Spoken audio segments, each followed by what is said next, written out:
Have you ever wondered why this bird beak-like mask was worn back in the day? Someone who doesn't know what this is would either say it's a scarecrow or something out of a nightmare.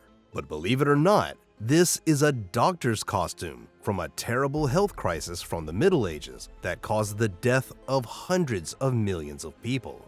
It was a horrible time in European history and is known as the Black Plague or Black Death. Today, we will travel back to the 14th century to dive into the dark medical history of the Black Plague doctors, the horrors they faced, and all the cures that were derived to free patients from this gruesome disease. So, let's begin. The Black Plague, or as it's known in the history books, the worst time to be alive, began in the 14th century, sweeping across Europe, Asia, and North Africa. This epidemic involved a deadly infection that wiped out about 30 to 60% of Europe's population in just a span of 4 to 5 years, roughly from 1347 to 1351.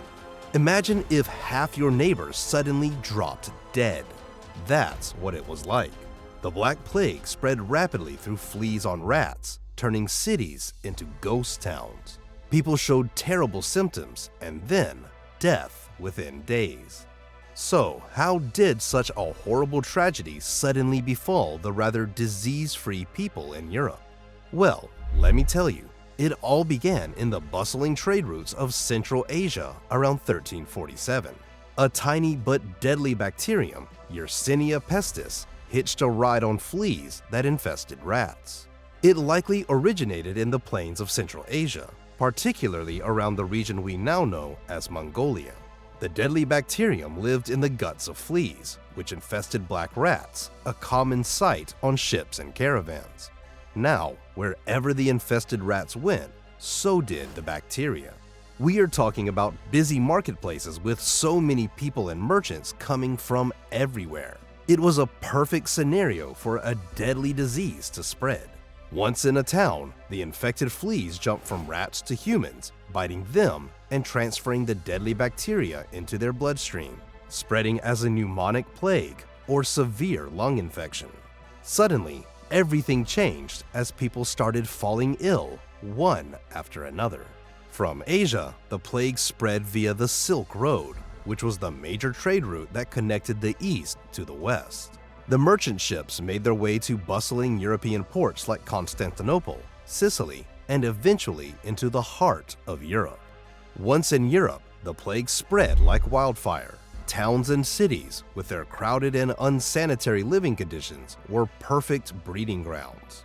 Yes, folks, back then, no one had hand sanitizers or antibacterial soap like us today to keep them free from germs. In fact, the link between cleanliness and disease prevention wasn't even known. And although soaps existed, they weren't used for their germ-fighting properties. You wouldn't believe just how filthy the streets were in the 14th century. We are talking about tons and tons of garbage and animal and human waste. The sanitation in early 14th century urban Europe was so bad that some French and Italian streets were named after human waste. Like in Paris, multiple streets had names that originated from the French word for shit, merde. One was even named after urine. Anyway, as the plague spread, the day-to-day life in these areas was turned upside down. Imagine the shock and horror as loved ones developed sudden fevers, chills, vomiting, diarrhea, terrible aches and pains, and blackened swelling called buboes. Entire towns were gripped by fear. People fled their homes, leaving behind everything they owned. Streets once lively with activity became ghostly silent as bodies piled up, waiting for mass graves. Society was thrown into chaos. Farmers abandoned their fields, leading to food shortages. Businesses closed, and law and order broke down. The disease spread further as people fled infected areas, unknowingly carrying the disease with them. Flea bites, contact with bodily fluids, and even respiratory droplets could transmit the plague from person to person. Such a disaster was sometimes believed to be a punishment from God or caused by bad air, known as miasma, and for believers, it was thought to be martyrdom or mercy from God himself. Some thought it was spread by simply looking at a sick person or even by evil spirits. Jews were also blamed for spreading the disease. Jews were thought to be poisoning wells or water sources to intentionally spread the plague among Christians. This accusation led to a wave of violent attacks and mass killings of entire Jewish communities across Europe. So, how was the Black Plague diagnosed and treated? And why would a doctor wear that scary-looking bird mask? Before we dive in, could you take a quick second to like and subscribe if you're enjoying the video?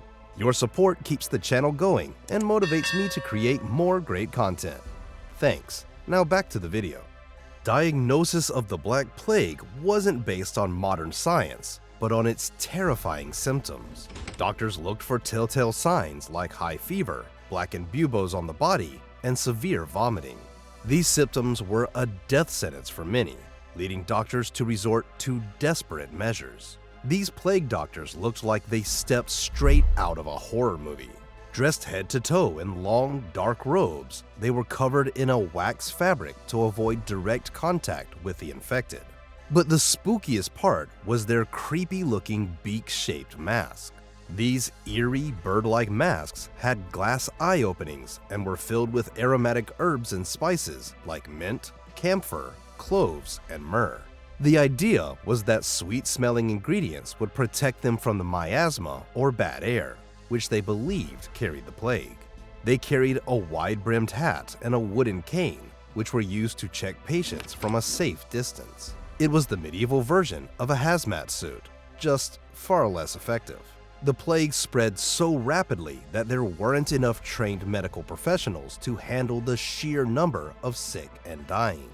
It was pure chaos, with overwhelmed doctors often resorting to unconventional treatments and even prayers. Some of the people treating patients weren't even qualified physicians, but volunteers, young doctors, or second-rate doctors.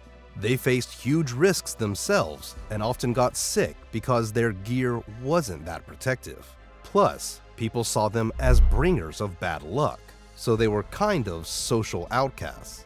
It shows how scary and confusing dealing with a deadly outbreak can be, even for the folks trying to help. In recent history, we have been through the COVID-19 pandemic and have had long quarantines. Surprisingly, back in the Black Plague times, the concept of quarantine was there. Ships arriving in Venice were required to isolate for 40 days to prevent the spread of disease. But survival often depended on luck more than anything else. So how did the patients fight with the disease? The treatments given to patients were as horrifying as the disease itself. Medieval medicine was a mix of superstition, ineffective remedies, and desperation.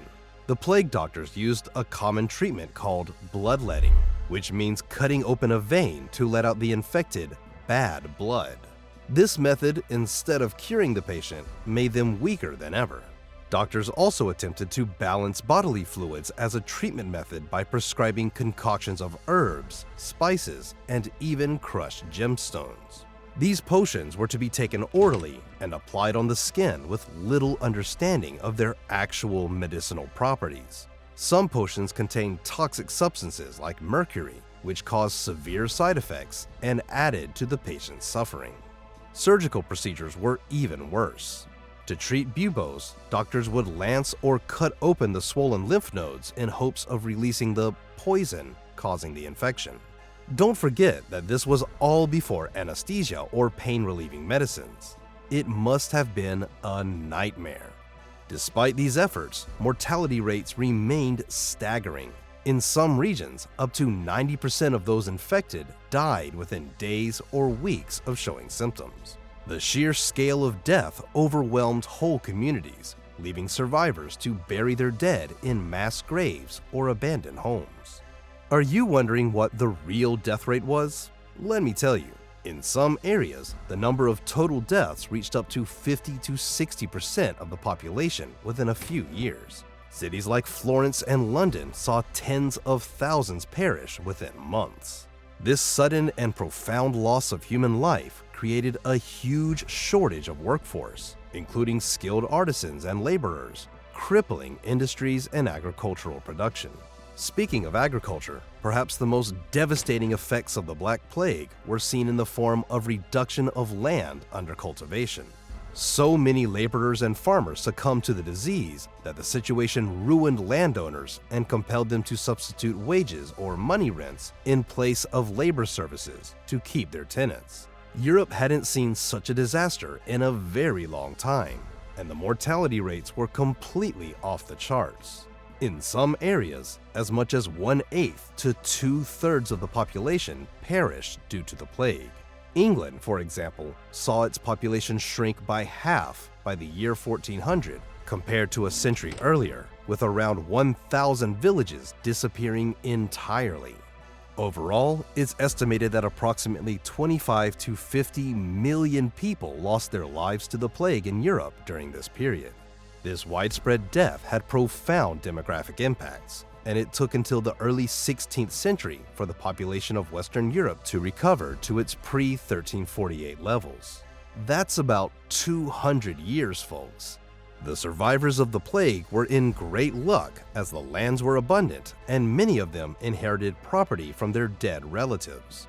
The Black Plague contributed to the destabilization of feudalism by drastically reducing the population. Workers, serfs, and peasants gained bargaining power, demanding higher wages and better conditions. Landowners had to adapt by redistributing land and offering favorable terms to retain laborers. Although COVID was a significant global health crisis in our lifetimes, the Black Plague remains the deadliest one ever. Tell me your thoughts about the video down below in the comment section. And after that, watch this video about the weird history of toilets on my channel. Thanks for watching this one, everybody, and I'll see you there.